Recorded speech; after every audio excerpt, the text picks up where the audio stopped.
সত্য কথা বলতে গেলে তো দোষর হয়ে যাবে, ন্যায়ের কথা সত্য কথা বলা যাবে না, বলতে গেলে দোষর আওয়ামী লীগের দোষর। আমরা কোন দেশে বাস? এই দেখি দেশের স্বাধীনতা কোন দেশটা সবার, এই দেশটা সবার, যারা দেশের নাগরিক সবার দেশ। এখন এমন একটা পরিস্থিতি হয়েছে সত্য কথা বলা যাবে না, দোষর হয়ে যাবে।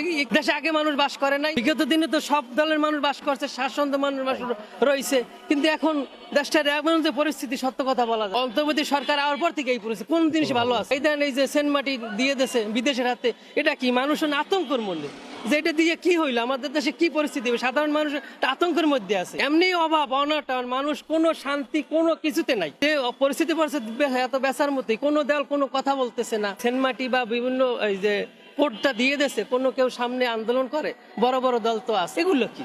আমরা তো এগুলো চাই না। এই দেশটা সবার, আওয়ামী লীগ বিএনপি জাতীয় পার্টি জামাত সবার দেশ। অথচ এখন যে পরিস্থিতি হইতেছে, একটা দল একজনে করতেই পারে কিন্তু সবাই খারাপ, আমি একটা দল করতেই পারি, এই জন্য আমি কোনো কাজ কাম করতে পারবো না, দেশে থাকতে পারবো না। কোন দেশে বাস করে? কোন ফেসিস? বিগত দিন শুনছি ফেসিস, এদিক কোন ফেসিস কোন তো? মানুষের মনে কোনো নাই, মানে কি কম ভাষায় প্রকাশ করতে পারি না। এগুলো কি? এগুলো গেলে আপনি যদি সত্য কথা বলেন তখন আপনি ভারতের দালাল, আওয়ামী লীগের দালাল, শেখ হাসিনার দালাল। কি একটা পরিস্থিতির ভিতরে দেশ পার হইতে, এই প্রশ্ন জাতির কাছে রেখে গেলাম।